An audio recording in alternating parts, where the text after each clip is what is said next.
Primetime local news, serving the Lakeland and Midwest regions. With an increase in the carbon tax set to kick in on April 1st, a growing chorus of premiers, industry leaders, and individual taxpayers is calling on the federal government to pause the hike. We talked to Lloydminster Mayor Gerald Albers about the city's stance. I am speaking with Mayor Gerald Albers today with regard to the carbon tax. And of course, that's been on everybody's mind. We've got a pending increase coming from the federal government on April 1st. Mayor Albers, what can you tell me? Lloydminster has taken some action here on their own right. We, as City Council, had a discussion, and certainly we feel that carbon tax, as every resident and business, we've heard from residents and businesses regularly about the concerns of what's coming up on April 1st. We've had, as you can appreciate, a great deal of selection of people, from people that would like to term axe the tax or remove the tax, to others saying let's at least take a pause. And it puts us in a difficult spot, because this is something we have no control over as the city, as City Council. We can't create a bylaw that says, oh, Lloydminster is now going to be carbon tax free. We've seen actions taken by some of the provincial governments, namely Saskatchewan, because of the Crown Corporation of Energy. So responsible for energy through the Transgas and Sask Energy Fund. So we're really, we wanted to make sure our voice was heard. The people that have expressed and asked for us to speak out, that's what the intention was of the release. I've sent that release on to both of our MPs, our two MLAs, from that perspective, so they're aware of what we're sensing the community stands. I'm sure they've heard from a lot of people already, but this is something as a community, this is what we can send forward.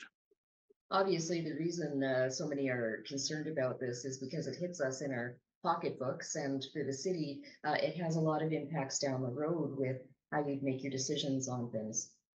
It does, and it's, you know, the positions that municipalities, including Lloydminster, have taken with both our Saskatchewan and Alberta organizations that we belong to, as well as FCM, the Federation of Canadian Municipalities. The carbon tax is unfair to the municipalities, because really, you as taxpayers and residents are being taxed twice, because every service we provide, we're paying tax for, carbon tax on the fuel that's operating the city trucks and equipment throughout the city. When we're buying asphalt, we're paying carbon tax on that for the roads that you're driving on, and those kind of things. So it affects us, as well as our utilities. The city has utility bills just like everyone else, and that carbon tax is being felt as well. So every turn is an extra tax on the residents of our city, which we have no recourse. That's our biggest challenge as a municipality. We have no recourse when the federal government or the provincial governments send something downwards. We have to accept it. I'm afraid that's the bottom line, and that's a huge challenge. I know people have asked us, well, just don't send the tax. We don't have a choice from that perspective. And I think this, you know, some people have said, thank you for speaking out. Others have said, well, you could do more.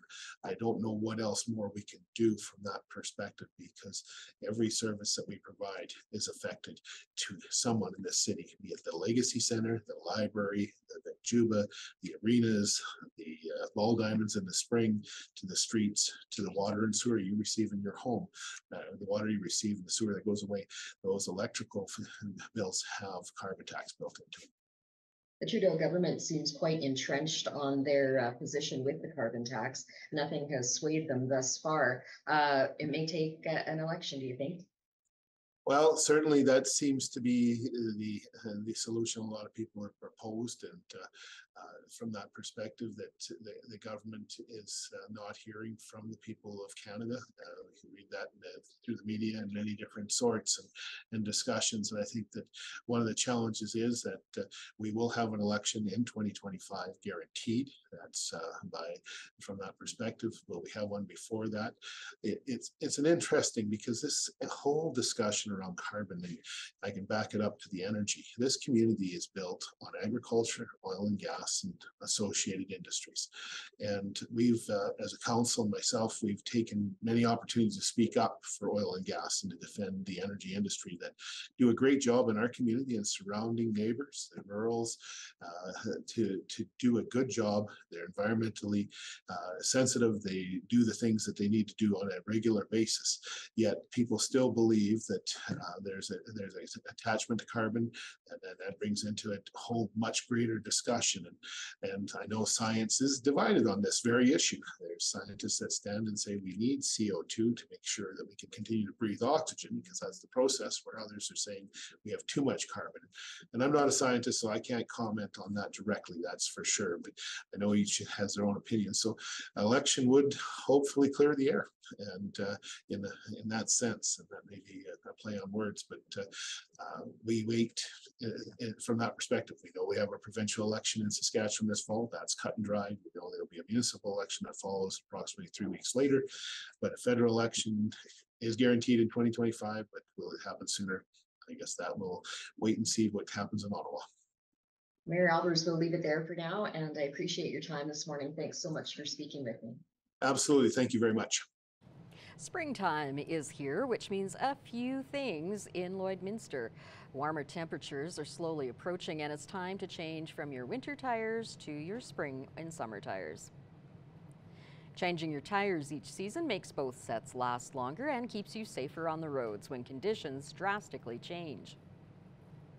Well, with your winter tires, you always have the better traction because they're softer rubber compound. For summertime use, with the temperatures being warmer, it helps out for your summer tires to last a lot longer and better control in the summertime. You're not going to have any problems with tires, wearing a lot quicker if you're running strictly winter in the summer. While spring weather hasn't fully set in just yet, temperatures are set to rise early next week, and it's a great time to start thinking about keeping your tires and your car safe. Yeah, you can probably start changing them now with our temperatures coming in next week, in the double digits. I think right after Easter here, I think we could switch over right to the summer tires. And I know every tire shop in Lloyd is going to be very busy when that time of the season comes. Ward Tirecraft is open Monday to Friday from 8 a.m. to 5 p.m. and Saturday from 9 a.m. to 1 p.m.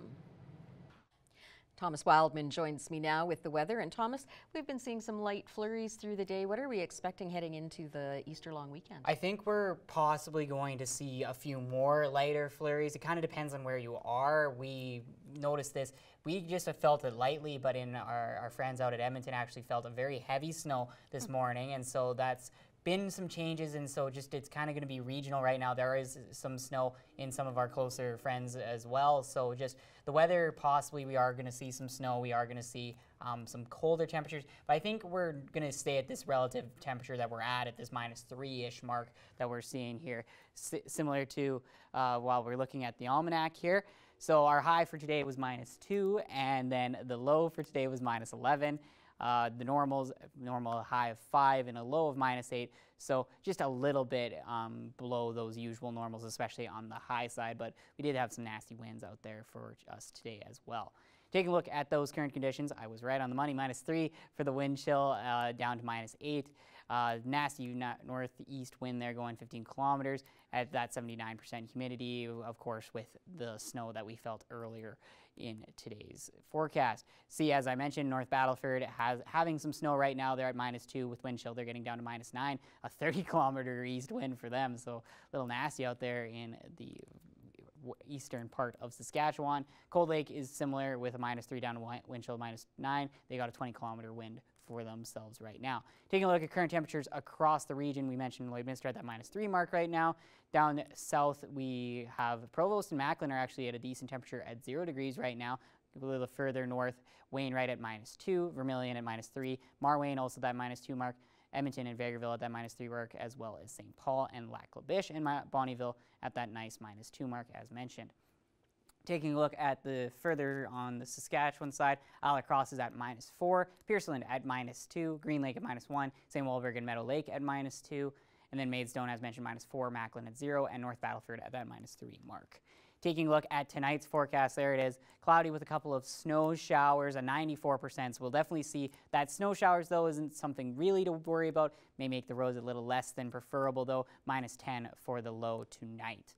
Taking a look at North Battleford, they're going to be a lot worse off, though. They're going to get 1 to 3 centimeters of additional snow coming down tonight. Low of -6, though, so a little bit warmer for them, and hopefully that'll be better for them as the weekend goes on. And Cold Lake for tonight also going to be feeling that snow. 2 to 4 centimeters for them at -10, and in the evening there with some low clouds for them, an 80% chance of that.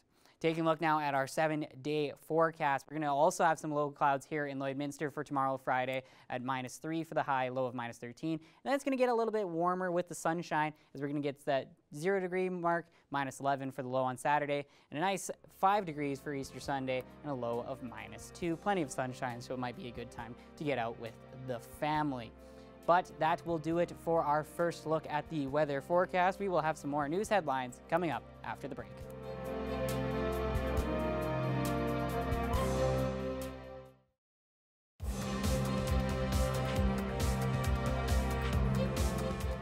The Lakeland Rustlers had their awards night in the gym here in Lloydminster to celebrate all of the individual and team accomplishments from the past collegiate season. Our Thomas Wildman has more on the night.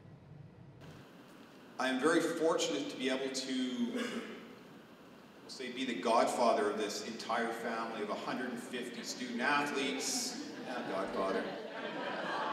Okay. I'm not going to whack anybody, let's put it that way. So all good. It was a celebration of the Rustlers family and the culmination of one of the greatest seasons in Rustlers history. Not only did the Rustlers come home with 2 national championship banners for the first time in program history, this year also marked the highest amount of Rustlers that made ACAC All-Star teams, as well as the highest amount of CCAA All-Canadians. The night also celebrated top performers on each team, and all of the coaches received recognition for the countless hours they put into their respective teams. The night was capped off with the awarding of the Athletes of the Year. The Female Athlete of the Year was so hotly contested that it was awarded to 2 individuals, Jana Lang, who was the CCAA Playoff MVP at the Women's National Volleyball Tournament, and Hina Panunamu Nuku, who was the CCAA Women's Basketball Player of the Year. The Male Athlete of the Year was also hotly contested, but ultimately went to Hani Takesti, who was an ACAC All-Star in soccer, but he also plays another vital role in Rustler Nation as the PA announcer for the gym sports. I love doing that, and I don't think I would enjoy it as much as if I did it in another school. I think the reason why I enjoy it so much, and the reason why I do a good job is because I know our student athletes and I know them off the court, and they're amazing people, and it makes me so proud just having to excite them before and after every game and during. And that officially ends a fantastic season for the Lakeland College Rustlers, and next season has the possibility to be even better. Thomas Wildman, Primetime, local news. Thomas Wildman is back in now to have another look at our weather forecast.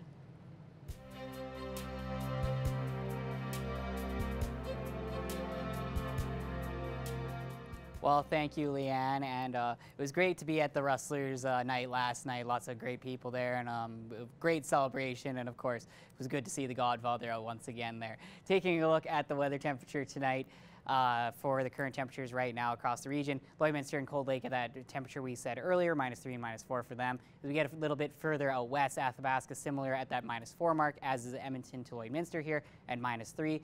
Edson also at that -3 mark, and then down south, Red Deer and Rocky Mountain House at -4, Whitecourt at -2, and Jasper sitting at a nice 0 degrees for them right now. So good if you're out in the mountains for this coming up Easter weekend.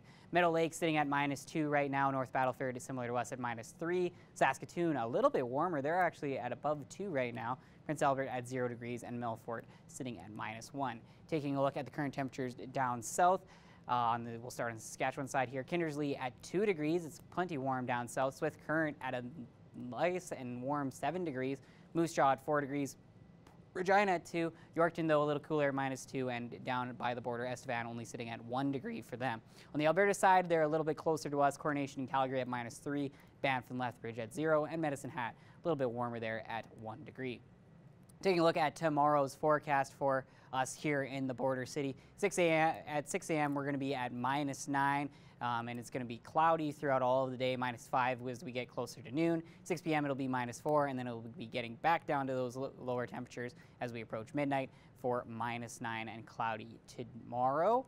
Taking a look at tomorrow's forecast for Cold Lake, they're going to have some low clouds, and it's going to be a high of -1 for them tomorrow. It's going to be pretty chilly, though, with a nasty 15-kilometer northwest wind for them tomorrow, but only 7% chance of precipitation, so likely not going to see anything for Friday for them. North Battleford, on the other hand, a -3 with a 1 to 3 centimeters coming down for them, an 85% chance of that, and snow will accumulating to about that 1 to 3 centimeters as mentioned. A little bit chilly there too with a 20-kilometer northwest wind for them.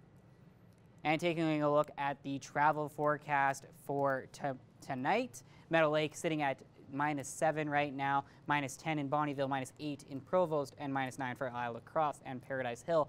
All of them will likely be seeing snow, especially Paradise Hill at 5 to 10 centimeters for them.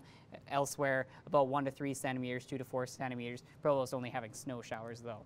Taking a look a little further away for the travel forecast, if you're heading elsewhere for this lovely Easter weekend, -8 for Unity and Wainwright, though Wainwright is going to be seeing some snow showers there. Pierceland at -9, as is Muirnham as well. They're going to see some little snow as well. And then Calgary at that -9 mark as well. They'll see a 94% chance of snow showers there too. Taking a look there for tomorrow, -1 at Meadow Lake, Bonnyville, and Provost, -2 at Isle La Crosse and Paradise Hill. Both a few snow. There will be a little bit of snow in Isle La Crosse and Meadow Lake. It'll be sunny though out in Bonnyville and Provost, and some low clouds at Paradise Hill for them tomorrow. And taking a look a little further away, -1 in Muirnham and Pierceland, low clouds for them. A little bit of mix of sun and cloud for Unity and Wainwright at -4 and -2. And Calgary, you're going to be seeing a little bit of snow showers once again there with PM snow. And finally, a look at the extended forecast here. Next week is looking fantastic as we get into April. 11 degrees on Monday, 14 degrees is a high on Tuesday, and a low of +2. We'll get a little cooler as we get further into the week, as Wednesday and Thursday will have lows of -4 and -6, but a 13-degree look there for Wednesday next week. Thursday, we will be getting a little bit of clouds and a bit colder, but a fantastic outlook as we begin April there. Hopefully that Monday won't have any major April Fools for us. But that is it for our second look at the weather forecast. We will have some more news headlines coming up after the break.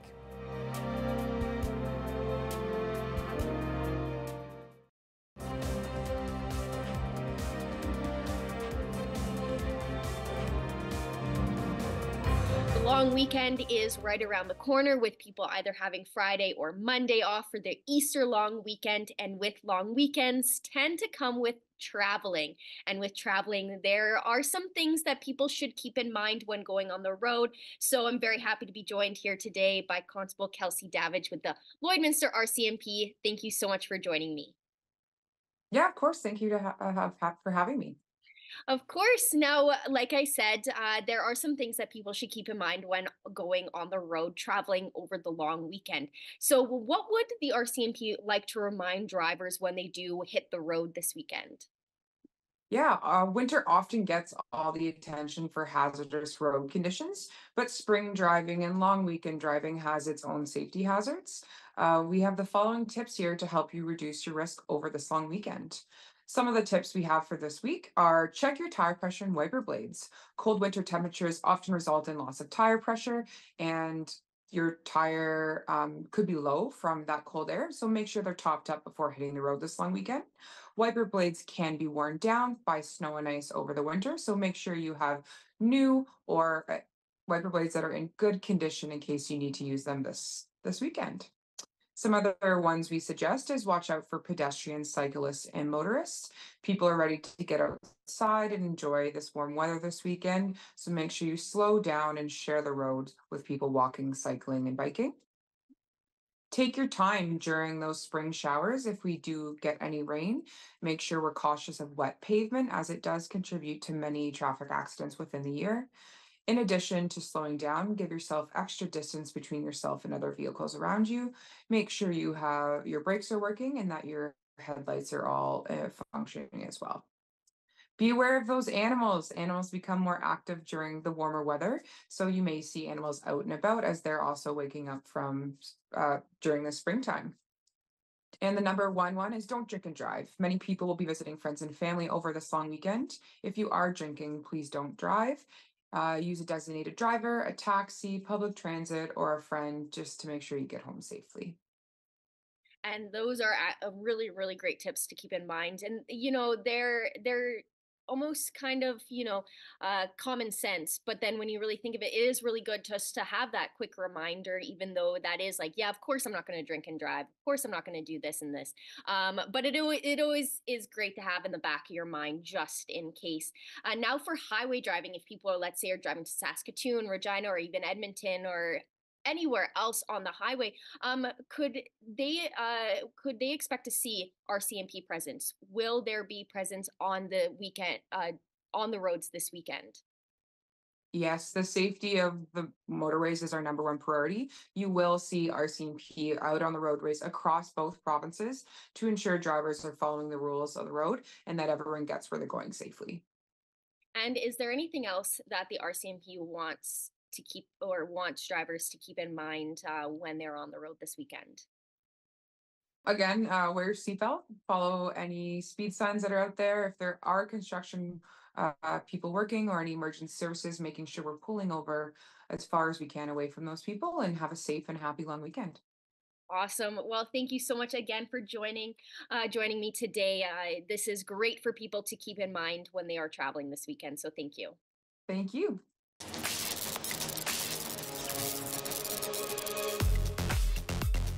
The Easter weekend is almost here, and that means that the City of Lloydminster is bringing back their annual Easter egg hunt. Starting tomorrow, you'll be able to head online and download the clues, and they'll take you throughout the City of Lloydminster, exploring different places, and you'll be searching for colorful Easter egg stickers. And make sure you keep track when you find those Easter eggs, because once you've found 12, you'll be eligible to get in to win an amazing Easter basket. That's thanks to Walking on Water Toys and the Lloydminster and District Co-op. So the Easter egg hunt with the City of Lloydminster, it gets underway tomorrow. It runs until April 7th. You'll be able to get all the details and find the clues online at lloydminster.ca.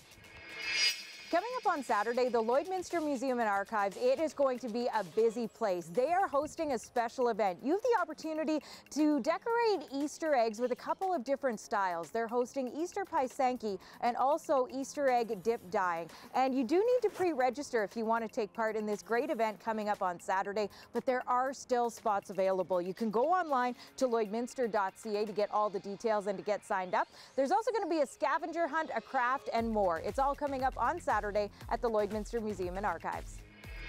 And the annual Kitscoty Hall Community Dinner Theatre, it's coming up April 12th, 13th, and 14th. And tickets for the Saturday night show, they're almost completely sold out. You can still get tickets for the Friday night and the Sunday show as well. But don't miss out on a really fun night out. Get in touch with Julie, 780-808-1217. Well, whatever you choose to do this weekend, we hope you stay safe and stay healthy.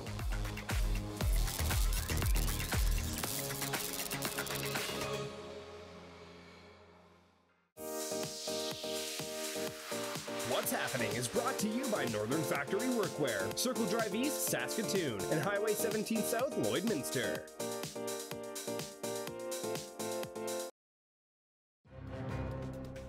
Furniture set and design supplied by Furniture Gallery, downtown Lloydminster.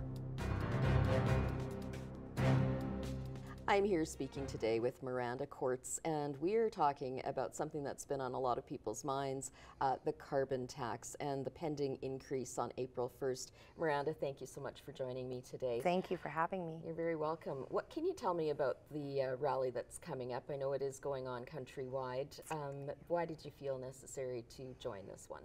I've been an activist for many, many, many years, defending the rights of Canadians and speaking for Canadians that don't necessarily always get that voice. And I'm somebody who comes, you know, my husband has an honest job, and I'm very blessed that I get to stay home and homeschool my child. But even like we're feeling the pinch, and I can't imagine if I'm feeling the pinch, how people, you know, that are, you know, minimum wage or not very high above minimum wage, I just don't even see how they could be surviving anymore.